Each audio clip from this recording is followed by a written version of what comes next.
Tonight on Q2, flames of fury leaving behind miles and mountains of devastation. Wildfires continue to rage in California. Try not to take it personal, but yeah, it's my home. Those fires hitting way too close to home for one of our own reporters and his family. For if we live and if we die unto the Lord. Plus a fond farewell. A lot of people think he started the organization. He did not, but he is by far the greatest ambassador, a true friend of Habitat for Humanity. As former President Jimmy Carter is laid to rest, the local Habitat for Humanity remembers the influence and inspiration that he provided. And problems over plowing. We always want to be better, but it always comes with a cost. And what do the citizens of Billings want? The city could take action after Billings residents complain over their city streets. The MTN 530 News starts right now. From Montana's news leader, this is the MTN 530 News. Good evening and thanks for joining us tonight. I'm Russ Riesinger. And I'm Andrea. Lutz. Raging fires continue to burn in and around Los Angeles tonight, causing destruction usually reserved for a Hollywood movie. Forecasters say the worst weather conditions have passed, but the hellscape on the ground in Los Angeles remains. At least 3 of the 5 fires are still raging at zero containment, with nearly 180,000 people under mandatory evacuation orders and another 200,000 on high alert. At least 5 people have died and more than 2,000 homes and businesses are destroyed. Experts are now saying these fires have the potential to be the costliest in American history. Well, the fire is hitting close to home for one of our very own reporters. That's right. Our Marcus Kakova is from that area and today spoke with family and friends who are dealing with the devastation firsthand.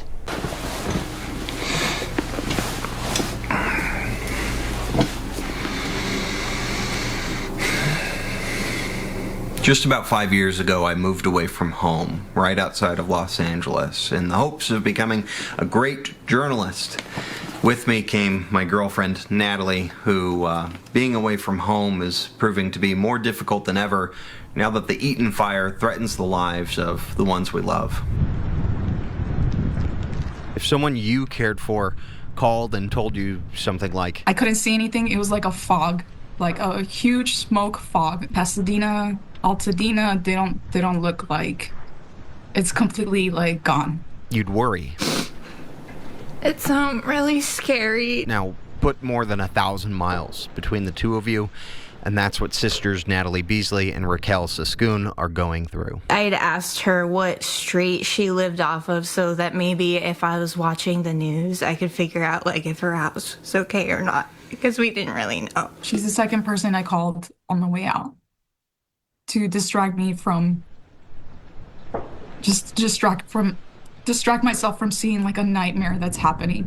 On Tuesday, Raquel evacuated her home in Pasadena and traveled 55 miles west to stay with a parent. I'm becoming like less hopeful that the house is still there. At least 2 to 3 of Raquel's friends have already lost their homes. These fires are taking more than personal possessions.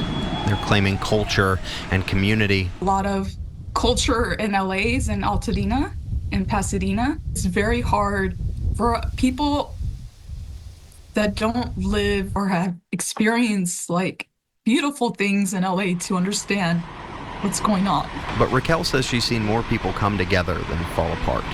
A hope that LA's people will prevail. And with time, hopefully, recover. And it is not about income anymore. Now it's like we're all facing the same trauma and it doesn't matter anymore what your status is. That's something that I never thought I would see from LA. Marcus Kakova, MTN News. The devastation in California is on the mind of Montana's newly elected Republican Senator Tim Sheehy, who is monitoring the destruction right now from Washington, D.C. As an aerial firefighter, I spoke to the senator today, who tells me we are not prepared as a country to fight fires this massive and deadly. And now he is calling for change. Sheehy says the bipartisan energy around the Los Angeles wildfire is strong, and he says even today he was having conversations across the political aisle on ways to address the wildfire crisis better, faster, and more efficiently. He says well-intentioned environmental policies are having big impacts. And he also says, for example, there is a 5-minute requirement for urban firefighters to respond to fires, but the country doesn't have a response time requirement for wildland firefighters. We need to ensure that we have a national response time standard to quickly get to these fires. We need to make sure we have enough planes, bulldozers, trucks, and tankers to do the job. We do not have enough assets. And here's the really scary thing. We don't need more money to do it. The way our wildland funding mechanism exists is we have preparedness funding, suppression funding, and emergency funding. And those pots of money have a perverse incentive to how we spend them. We need to consolidate them into one single dedicated wildland firefighting fund. It won't even require any more money from the American taxpayer, but it will save us billions of dollars in lost homes, insurance claims, and most importantly, lost lives in these terrible fires. She also tells me he's advocating for paying wildland firefighters a fair compensation and streamlining the response, saying it sometimes can take days for agencies to decide whose jurisdiction the fire's in and what resources are authorized to respond. And he also says the private sector has more innovation and technology that can lend to more proactive initial attack policies. A coroner's inquest is underway inside a Billings courtroom as a jury determines whether a Yellowstone County SWAT officer was justified in shooting and killing an armed woman near downtown Billings nearly 2 years ago.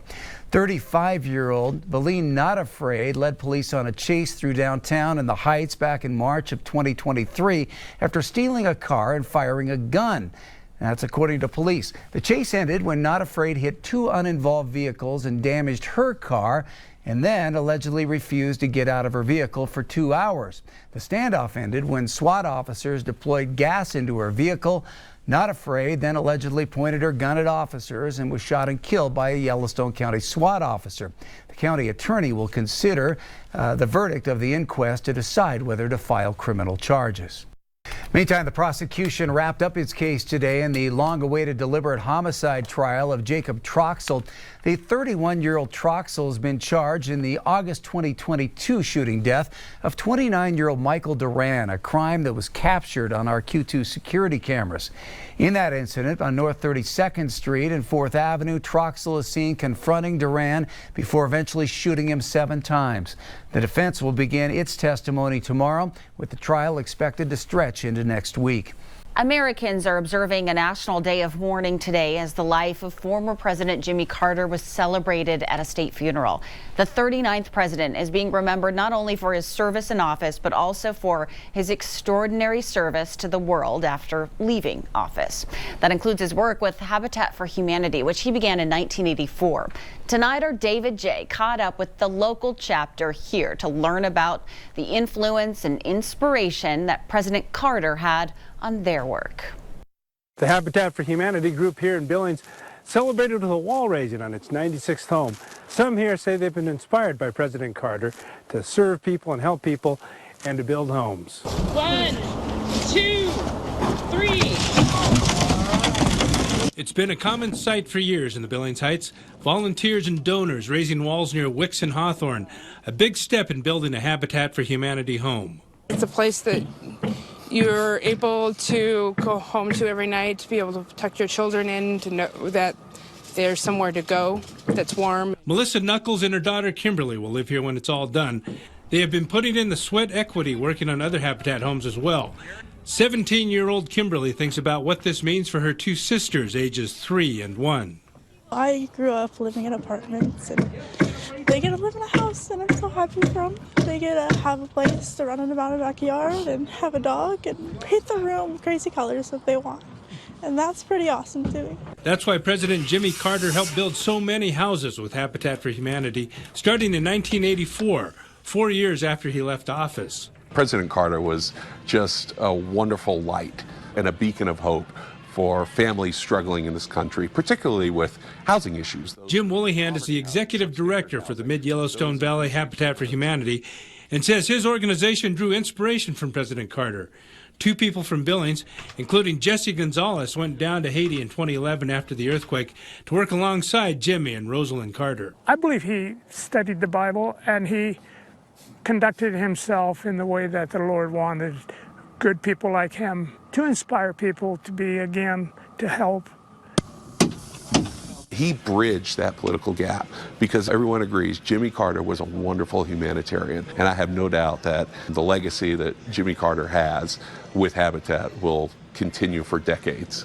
And they celebrated a Habitat home in Billings on the same day as a funeral for James Earl Carter. A day to remember because people like President Carter have made this program what it is today. We pray that you would bless this house. In Billings, David J., MTN News.